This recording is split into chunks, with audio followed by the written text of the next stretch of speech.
አንድ በጣም ያስደነገጠኝን ነገር ዛሬ ሰማሁ። ሁለቱም አካላቶች ስለዚህ ጉዳይ ሲናገሩ ያን ያህል በግልጽ መናገር አልፈለጉም። አንዱ ቲክቶክ እንዲህ አይነት ነገር ስንናገር ከሰማ ያግደዋል ምናምን አይነት ነገር አለ። አንደኛውም ዲቴል መናገር አልፈለገም፣ ግን የተናገሩት ነገር ተመሳሳይ ነው። ታዲያ እነሱ የተናገሩትን ነገር ከሰማው በኋላ አጋጣሚ ሆኖ ደግሞ ዛሬና ትላንትና በጉርሻ ፔጅ ላይ እንደዚህ አይነት ነገር ተመልክቼ ነበረ። ሕፃን ልጅ ጠፋብን የሚል አንደኛው ጁስ ቤት ከእናቱ ጋር ከገባ በኋላ ሆዴን አመመኝ ብሎ ወደ ሽንት ቤት ምናምን ከሄደ በኋላ በዛው እንደጠፋባትና ይህንን ሰው ያያችሁ ሰዎች ካላችሁ ብላ እንግዲህ ይህንን ፖስቶ ነበር ጉርሻ ማለት ነው። ይሄ መቼ ነው የፖስተው? ዛሬ።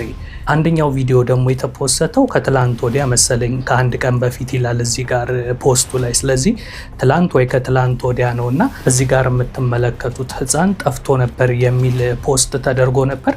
ልጁን ደግሞ ዛሬ ተገኘ ብሎ ድጋሚ ፖስቶታል ጉርሻ ማለት ነው። ታዲያ ምንድን ነው የተገጣጠመብህ ካላችሁኝ፣ እነዚህ አካላቶች ስለ ሕፃን ልጅ ነው የሚያወሩት። አሁን ያለንበት ወር ሕፃናቶች የሚጠፉበት ወር ነው ይሄኛው ወርና ቀጣዩ ወር። ስለዚህ ቤተሰቦች ልጆቻችሁን በደንብ ጠብቁ፣ ከልጆቻችሁ ላይ አይናችሁን አትንቀሉ፣ የሚውሉበትን የሚሄዱበትን በደንብ ተከታተሉ አሉና ትንሽ ውዝግብ የሚያደርግ ነገር ነው የሰማሁት። በዛ ላይ እነዚህ ቪዲዮ የሰሩ ሰዎች ሁለቱም አይተዋወቁም። አንደኛው ክርስቲያን ነው፣ አንዱ ደግሞ ሙስሊም ነው እና እንዴት እንዲህ ሊሉ እንደቻሉም ዲቴል አልገባኝም።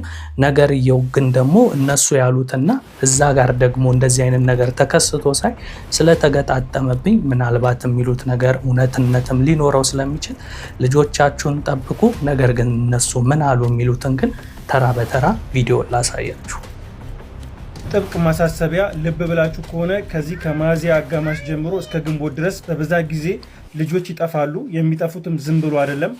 መጥፎ ድርጊት የሚፈጽሙ ሰዎች በጣም ይህን ሰዓት ለክፋት የሚጠቀሙበት ወቅት ነው። ልጆቻችሁን ወላጆች ከሌላው ጊዜ በተለየ አጥብቃችሁ መያዝና ክትትል ማድረግ ይኖርባቸዋል። ጉዳዩን ሰፋ አርግቼ እንዳልገልጸው በዚህ ጉዳይ የሚሰሩ ቪዲዮዎች ቲክቶክ ይይዛቸዋል፣ ቫይራል እንዳይወጡ ያግዳቸዋል። ለዛ ነው በጥቅሉ ልጆቻችሁን ከሚያዝያ አጋማሽ ጀምሮ እስከ ግንቦት ባለ ወቅት ላይ ለየት ያለ ክትትል ማድረግ ይፈልጋል። ሰዎች እንዲጠቀሙበት ቪዲዮን ሼር እና ሪፖስት አድርጉት ከመቼውም ጊዜ በላይ። አሰላሙ አለይኩም ወራህመቱላህ። ሰላም ወገኖች እንደምሰንብታችኋል? ሰላም ነው አለን እግዚአብሔር ይመስገን። እንግዲህ ይህ ወቅት አይናችሁን ጣል የምታደርጉበት ወቅት ነው። ምን ላይ አትሉኝም? በተደጋጋሚ አታስተውሉትም እንጂ ይህ ወቅት በተለይ ከሚያዝያ ግማሽ ጀምሮ እስከ ግንቦት መጨረሻ ድረስ ልጆች በተለይ ሕፃናት ልጆች ከሚጫወቱበት ከትምህርት ቤትም ከተለያየ ቦታ ይሰወራሉ፣ ወይንም አብዳክት ይደረጋሉ፣ ወይንም ይታገታሉ። ከዛ በዛው ፍንጫቸው ሳይታወቅ ይቀራል ማለት ነው።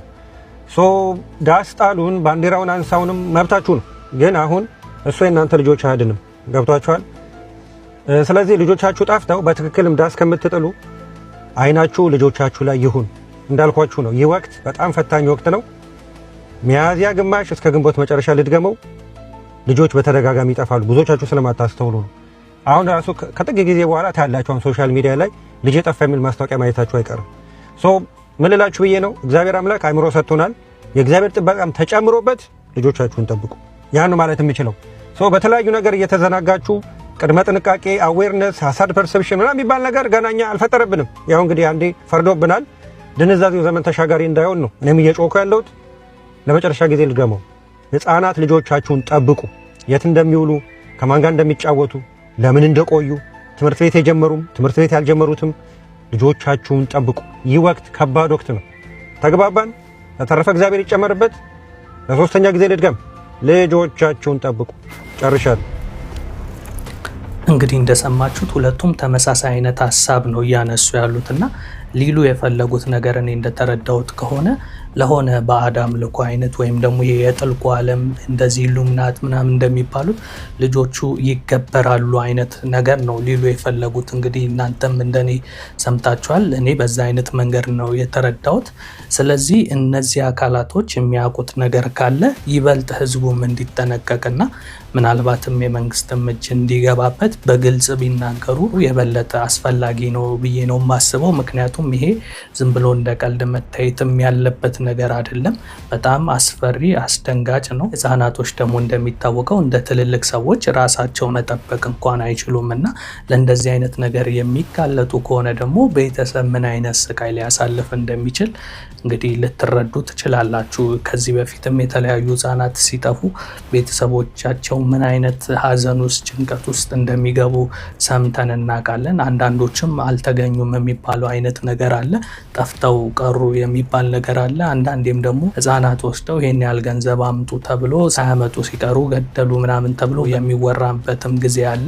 እነዚህ ሰዎች ካሉት አንጻር ግን ስንሰማ ህጻናቶቹን ለእገታ ብቻ ተጠቅመውባቸው እንዳልሆነ ነው እየተረዳ ያለውትና ስለዚህ ቤተሰቦች ልጆቻችሁን በደንብ ጠብቁ። እንግዲህ እነዚህ አካላቶች ያስተላለፉት መልእክት ነገርየው በጣም ስለተገጣጠመብኝ ነው ወደ እናንተ ይዤው የቀረብኩት። እነሱም የጥንቃቄ መልእክት ብለው ነበር የተናገሩት። እነዚህ ህጻናቶችም ተፖስተው ያየሁት ትላንትናና ከትላንት ወዲያ ስለሆነ ነገሩ ሲገጣጠምብኝ ምናልባትም ያሉት ነገር እውነታነት አለው እንዲህ የሚል አይነት ስሜት ስለተሰማኝ ነው። እናንተስ ያቀረብኩትን እና እነሱ ያሉትን ስታመዛዝኑት እንዴት ነው? አብሮ ይሄዳል ወይስ አይሄድም የሚለውን ከስር ሀሳብ አስተያየት ጽፉበት። ከእንደገና ደግሞ በዚህ አይነት ዙሪያ ላይ ጥልቅ እውቀት ያላችሁ ወይም ምን ለማለት እንደፈለጉ የገባችሁ ሰዎች ደግሞ ካላችሁ በበለጠ የተብራራ ሀሳብ በኮሜንት ላይ ጻፉልኝ። ይህንን ቪዲዮ ልጆች ላላቸው ወላጆች የበለጠ እንዲጠነቀቁ ሼር አድርጉት፣ ብዙ ሰዎች አይተው እንዲጠነቀቁበት። ነገ በሌላ መረጃ ድጋሚ እስክንገናኝ የዛሬን እዚህ ላይ ያበቃው።